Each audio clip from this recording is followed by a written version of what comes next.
मंच पर विराजमान आज के हमारे विशिष्ट अतिथिगण, आज के इस कार्यक्रम के स्पॉन्सर्स, हमारे विद्यालय के सभी विद्यालयों के प्रिंसिपल्स, टीचर्स, बच्चों के साथ जो आज सम्मानित होने वाले बच्चे हैं उनके साथ आए हुए अभिभावकगण, प्रिय विद्यार्थियों, आज का ये बहुत विशेष आयोजन है, बहुत संक्षिप्त सा आयोजन है। वैसे तो हमें केवल आज आपका जो कीमती समय है उसमें केवल जो 9 विद्यार्थी हैं उनको अवार्ड देना है।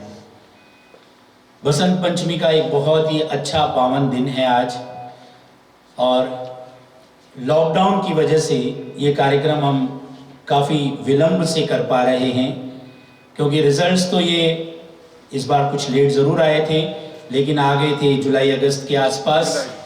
और उसके बाद ये जो प्राइज डिस्ट्रीब्यूशन है, ये अवार्ड सेरेमनी और स्कॉलरशिप अवार्ड जो देना होता है वो हम किसी भी उपयुक्त दिवस पर देते हैं।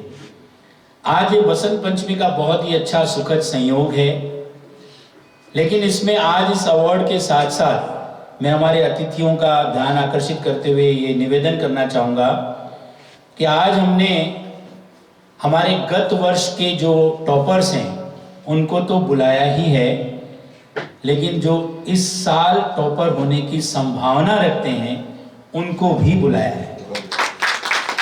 ये जितने भी बच्चे और बैठे हैं ये हमारे सभी पूरे ग्रुप स्कूल्स के टॉपर्स हैं। सिलेक्टेड बच्चे आए हैं यहाँ पर, और इन सिलेक्टेड बच्चों को यहाँ पे बुलाया गया है। हम हर बार तो उन्मेष कार्यक्रम एक करते हैं जिनमें उनको मोटिवेट करते हैं। इस बार अभी लॉकडाउन के कारण उन्मेष का संयोग बैठा नहीं है, क्योंकि स्कूल रीओपन होने के बाद हमारी प्राथमिकता है कि इनका कोर्स पूरा करवाया जाए।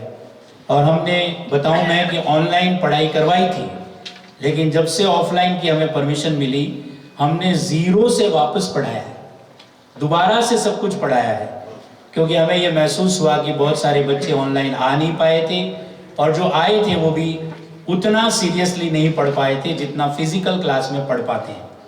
इसलिए अच्छा रिजल्ट रखने के लिए हमने 0 से शुरू किया है। इसलिए हमारे पास एक दिन भी वेस्ट करने के लिए नहीं है, क्योंकि परीक्षाएं अभी 2 महीने के बाद ही है। सीबीएसई के तो प्रैक्टिकल एग्जामिनेशन अभी 5-7 दिन के बाद ही शुरू हो रहे हैं। 1 मार्च से सीबीएसई के प्रैक्टिकल है, एग्जामिनेशन 4 मई से शुरू होने वाली है, मुश्किल से 2 महीने हैं।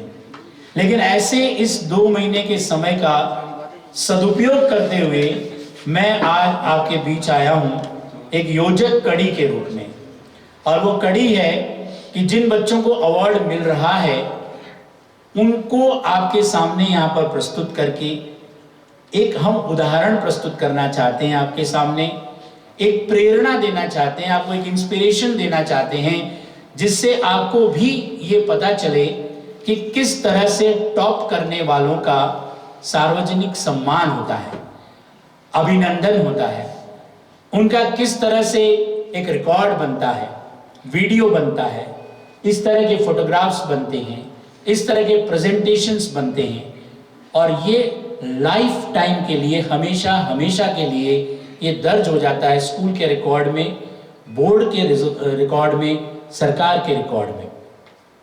तो ऐसे इस सुखद संयोग को मैं सदुपयोग करते हुए कुछ बातें अपने दिल की कहना चाहूँगा। पहले तो जो विद्यार्थी जिनको आज अवार्ड और मिलने वाला है स्कॉलरशिप, उनको, उनके परिवार को, उनके साथ जो अभिभावक गण आए हैं उनको बधाई, बहुत बहुत बधाई मैं देता हूँ। ये बच्चे अब आगे जहाँ कहीं भी जो कुछ भी करना चाह रहे हैं उनमें उनको हमारी जीवन परिवार की तरफ से बहुत बहुत शुभकामनाएं। लेकिन इनके साथ अब जो कतार में खड़े हैं, जो दूसरी पंक्ति में आज आप लोग यहाँ पर बैठे हुए हैं, जो दूसरे बच्चे सब यहाँ बैठे हैं, उनको मैं ये कहना चाहूँगा कि आप देखिए अवार्ड के लिए आपकी एलिजिबिलिटी क्या होनी चाहिए, आपको क्या अपने अंदर पात्रता लानी होगी। पात्रता का मतलब यहां पर मैं बताना चाहूंगा विदाउट एनी प्रेजुडाइज, किसी तरह की कोई बात नहीं। मैं ये कहना चाहूंगा प्यारे बच्चों बहुत ध्यान से सुनना। आज अवार्ड किसका हो रहा है, किसको सम्मान मिल रहा है, स्कॉलरशिप किसको मिल रही है? सिर्फ उसको जो टॉपर है, यानी नंबर 1 पर है। नंबर 2 यहां पर कोई आज बुलाया ही नहीं गया है। यानी ये बात आपको जब तक समझ में नहीं आएगी कि दुनिया में नंबर 1 आना कितना महत्वपूर्ण है, एक नंबर पर जो आता है उसकी क्या वैल्यू है, ये समझने की जरूरत है। अब मैं अगर आपसे पूछूं कि दुनिया में, विश्व में, ब्रह्मांड में सबसे पहले चांद पर कौन गया था? नंबर 1 कौन था? दूसरे नंबर पर कौन गया था? है किसी को पता, याद है? किसी को पता है? गए तो उसके बाद भी बहुत हैं, लेकिन दूसरे नंबर पर जाने वाले को दुनिया याद नहीं रखती। आपको यह बात समझने की जरूरत है। प्यारे बच्चों, आप मुझे बताओ, सबसे ज्यादा सेंचुरी बनाने का रिकॉर्ड इंडिया में किसके नाम पर है? सबसे ज्यादा सेंचुरीज बनाने का रिकॉर्ड इंडिया में किसके नाम पर है? सचिन तेंदुलकर। ठीक है, उससे कम उसका नेक्स्ट कौन है? नहीं ध्यान रहता, कोई नहीं जानता, नंबर 1 को जानता है। आप एक बात हमेशा ध्यान रखिए कि सबसे ज्यादा कीमत नंबर 1 पर आने की होती है, और वही होड़, वही प्रतिस्पर्धा, हम चाहें या ना चाहें, हमको उस प्रतिस्पर्धा में आना पड़ता है और हमें आपको लाना पड़ता है। जब हम बात करते हैं संस्कारों की, ओवरऑल डेवलपमेंट की, कि पढ़ाई का मतलब सब कुछ होता है, बहुत सारी चीजें मिला करके पढ़ाई होती है, वो बात अपनी जगह सही है। लेकिन प्यारे बच्चों, जब आपको हायर एजुकेशन में कहीं जाना है, यूनिवर्सिटी में जाना है, इसके बाद की जो वर्टिकल मोबिलिटी में नेक्स्ट लेवल पे जहां जाना है, वहां पे जो एंट्री होती है और एंट्री का जो एग्जाम होता है, वहां पर टॉपर को ही लिया जाता है। अगर आपको एम्स में जाना है, all India institute of medical sciences, या आईआईटी में जाना है, वहां पर टॉप लोगों को लिया जाता है। अगर आपकी टॉप रैंक है, then you are a chooser. आप चूज कर सकते हैं कि मुझे किस कॉलेज में जाना है, किस स्ट्रीम को लेना है, क्या फील्ड चुनना है। You can choose because you are a topper. लेकिन अगर आप टॉपर नहीं है, तो जो कुछ बचा खुचा बचा है, उसी में आपको संतोष करना पड़ता है। यह डिफरेंस समझना आप सबके लिए जरूरी है। मैंने आपको जितने भी बच्चे यहां बुलाया है, जो आज कतार में हैं, जिनका अगले साल इसी तरह के समारोह में सम्मान हो सकता है, सबका नहीं होगा। ये जितने लोग यहां आए हैं ना, सबका नहीं होगा। ये गिने चुने 9 लोग हैं, इतने ही लोगों का होगा। क्योंकि ये जितने लोग हैं ना, इस तरह से पिछले साल भी जब हमने उन्मेष लिया था, तो इसी तरह से 300 लोगों को बुलाते हैं जो टॉपर्स होते हैं। ललकारते सबको हैं, हम सबका आह्वान करते हैं कि आओ, मैदान खुला है। हम उनको कहते हैं कि 100 आउट ऑफ 100 लाने का टारगेट रखो, तो कम से कम 95, 98, 99, 90 प्लस तो आ ही जाएंगे। अभी हमारे प्रिंसिपल रवि जी सर यहाँ आए और उन्होंने बताया कि 56, 57 कुछ बच्चे हमारे सिर्फ इस प्रांगण से, सिर्फ सीबीएसई से 90 प्लस आए थे। लेकिन 90 प्लस मिनिमम, चलो वो तो ठीक है, लेकिन टॉपर की जहां बात आती है, अभी नाम लिया सर ने भी यहां पर आकर के, और मैं भी नाम लेना चाहूंगा हमारी गुंजन मोदी का। क्यों नाम याद है उसका? ये रही गुंजन मोदी। क्यों नाम याद है उसका? Because she is the topper with 98.40%, और ये एकमात्र लड़की है इस साल पूरे राजस्थान से जिसका लेडी श्री राम कॉलेज दिल्ली में, दिल्ली यूनिवर्सिटी में एडमिशन हुआ है। लोग तरसते हैं, तरसते हैं। Please sit down. Lady Shri Ram college में, दिल्ली यूनिवर्सिटी में एडमिशन बहुत लोगों का सपना होता है, और वो एक गेट पास होता है। वहां पे आपने एंट्री ले ली तो आपके कैरियर के रास्ते, दरवाजे बहुत ज्यादा खुलते चले जाते हैं। वहां जाने के बाद जो कैंपस का एनवायरनमेंट होता है, वो अपने आप में बहुत कुछ सिखाता है। वहां पे जो बच्चे मिलेंगे, आपको पीयर ग्रुप लर्निंग होगी, वहां पे जिस तरह के स्टूडेंट होंगे उनके साथ आपका जो देखना सीखना मिलेगा, वो उसकी कल्पना आप कहीं कर नहीं सकते। बात सिलेबस की नहीं है, सिलेबस हर जगह पढ़ाया जाता है, बात है एनवायरनमेंट की। और वो एनवायरनमेंट जो उनको वहां पर लेडी श्री राम कॉलेज में मिलेगा, वो 4 साल में इनके कैरियर को और बहुत सारी ऊंचाइयों पर ले जाएगा। विजन चेंज हो जाता है, आदमी की समझ चेंज हो जाती है, वो क्या वहां पर देखता सुनता है, किस तरह के बच्चे, किस परिवार के बच्चे, किस कैलिबर के बच्चे वहां पर है। यही डिफरेंस होता है प्यारे बच्चों। और अगर आपको ये डिफरेंस समझ में आ रहा है और आता है, मैं कहता हूं अगर आपकी समझ में आ रहा है, तो फिर इस रेस में तैयार हो जाइए आप भी दौड़ने के लिए। और अगर इस रेस में आपको दौड़ना है तो आपको अभी जो आपका समय चल रहा है उस समय का बहुत 100% इस्तेमाल करना है, सही दिशा में, सही डायरेक्शन में। अब अगर आपको मैं बात कहूं प्यारे बच्चों की, चलो साहब ये तो बड़ा डिफिकल्ट ईयर था, कोरोना आ गया था, लॉकडाउन आ गया था, पढ़ाई हो नहीं पाई, स्कूलें ही नहीं थी, हम क्या करें। मैं आपको बता देता हूं प्यारे बच्चों, चेतावनी के साथ समझाता हूं मैं कि जिस दिन रिजल्ट आएगा उस दिन ये कोई नहीं पूछेगा या कोई नहीं मानेगा कि कोरोना था, लॉकडाउन था, पढ़ पाए थे, नहीं पढ़ पाए थे, स्कूल गए थे या नहीं गए थे। ये बहाने या ये कारण उस वक्त कोई काम नहीं आएंगे।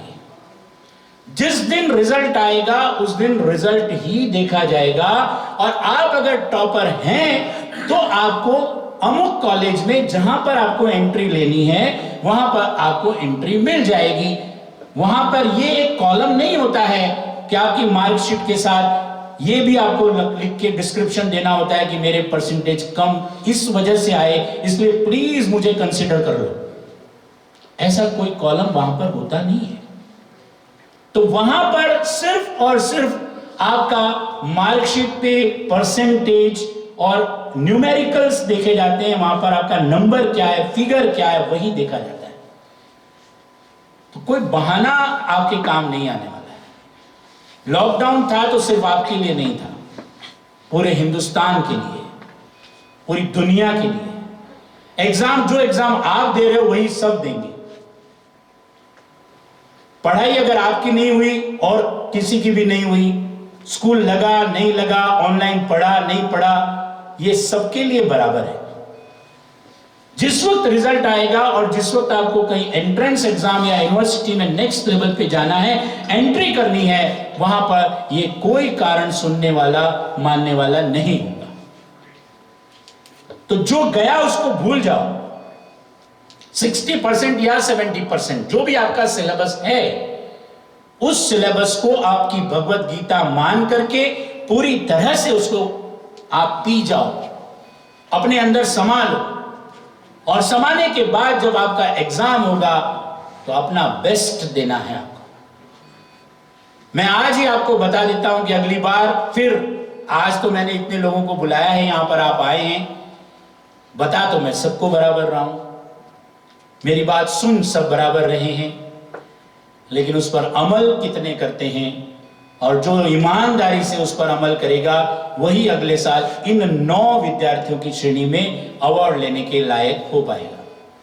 वही कोई अगर गुंजन जैसी जगह पर जाना है, या हमारे 2 बच्चे इस बार एम्स में डायरेक्ट गए हैं, all India institute of medical sciences में 2 बच्चों का मेडिकल में सिलेक्शन हुआ है। तो अगर आपको उस लेवल पे जाना है, इंजीनियरिंग की आपको आईआईटी में जाना है, आईआईटी में भी कई बच्चे हमारे गए हैं, अगर आपको आईआईटी में जाना है, मेडिकल में जाना है, या इस तरह की किसी अच्छे इंस्टीट्यूशन में जाना है, तो उसके लिए आपको अपने बहाने या कारण उनकी तरफ देखना नहीं है, क्योंकि वो कोई कारण कहीं भी ऊपर जाने के सीढ़ी के रास्ते में आपका सपोर्ट नहीं करता है। आपका सपोर्ट करेंगे सिर्फ और सिर्फ आपके मार्क्स। तो इन बातों का आप ध्यान रखें। और मैं आपसे बहुत उम्मीद के साथ ये कह रहा हूं कि जितने भी बच्चे यहां पर बैठे हैं, मेरी बातें सुने, उन पर अमल करें, चिंतन करें, एक्शन आपकी जरूरत है एक्शन की। देखिए, एक क्लास में 40 या 50 बच्चे होते हैं, टीचर तो वही होता है, सभी को बराबर पढ़ाता है, वही सिलेबस है, वही एग्जाम है। लेकिन आप सब जानते हैं कि क्लास में एक टॉप करता है 99-100% ला करके, कोई 60% पे आता है, कोई 33% पे 3rd डिवीजन से पास होता है, उन्हीं में से कोई सप्लीमेंट्री भी आ जाता है, कोई फेल भी हो जाता है। तो यहां फर्क कहां है? 100% मार्क्स लाने वाले और फेल होने वाले बच्चे एक ही क्लास में बैठे हैं, एक ही टीचर से पढ़ रहे हैं, एक ही भवन में, एक ही कमरे में बैठे हैं, एनवायरनमेंट एक ही है, वही सिलेबस है, वही एग्जाम है। फर्क कहां है? ये जिस दिन समझ में आ जाएगा आपको, उस दिन आप 100% और फेल होने वालों के बीच का डिफरेंस समझ पाएंगे और तब अपने आप को समझेंगे कि हमें क्या करना है। आप उनकी दिनचर्या देखिए, क्लास में पढ़ने वाले बच्चे कितने ऐसे हैं जो पूरी तरह से कंसंट्रेशन से पढ़ते हैं, रेगुलरली स्कूल आते हैं, एक दिन मिस नहीं करते, अपना होमवर्क करके आते हैं, अपना सिलेबस लेके आते हैं, अपनी बुक्स नोटबुक कंप्लीट करते हैं, एग्जाम्स या टेस्ट होते हैं उसको सीरियसली देते हैं और रात दिन घर पे भी होमवर्क करना, लर्निंग करना, रिवीजन करना ये करते हैं। बाकी लोग नहीं करते। नहीं करोगे तो रिजल्ट नहीं मिलेगा, जितना करोगे उतना मिलेगा, जैसा करोगे वैसा मिलेगा, कम करोगे कम मिलेगा, ज्यादा करोगे ज्यादा मिलेगा। मैं यहां पर जब उन्मेष लेता हूं तो बहुत सारे एग्जाम्पल्स आपके सामने रखता हूं कि आप ये कभी ना सोचे कि भाग्य से मिल जाता है, कि मेरी तो तकदीर थी, वो बड़ा लकी था, उसको मिल गया। भाग्य बहुत थोड़ा सा रोल प्ले करता है। भाग्य उतना ही रोल प्ले करता है कि मैंने तैयारी बहुत अच्छी की और मेरा भाग्य अच्छा है तो मेरी तैयारी के अनुसार मैं उस दिन कॉपी में लिख पाया, मेरा पेपर सही हुआ, मेरी जांच कॉपी की जिसने की उसने सही की और मुझे सही नंबर मिले। वहां तो लक का काम होता है। भाग्य ना हो तो एक अच्छी तैयारी करने वाला बच्चा एग्जाम के दिन घर में कोई प्रॉब्लम हो गया, बीमार हो गया, रास्ते में लेट हो गई, गाड़ी में ट्रैफिक मिल गया, कोई एक्सीडेंट हो गया, छोटी मोटी लग गई, कुछ भी हो सकता है, यहां भाग्य काम करता है। तैयारी थी लेकिन वो नहीं कर पाया, किया, कॉपी में लिखा, लेकिन कॉपी चेक करने वाला लापरवाह मिल गया, उसने कॉपी ढंग से चेक ही नहीं की, नंबर नहीं मिले। यहां भाग्य काम करता है। लेकिन भाग्य भी, मैं फिर कह रहा हूं कि आप सिर्फ भाग्य के भरोसे मत रहो, आपको इस भरोसे रहना है कि मुझे मेरा काम करना है, बाकी भाग्य अपना काम करेगा। और अगर आपका भाग्य भी अच्छा है और आपकी मेहनत भी अच्छी तो फल भी मिलेगा। सभी का बहुत बहुत धन्यवाद। Thank you very much.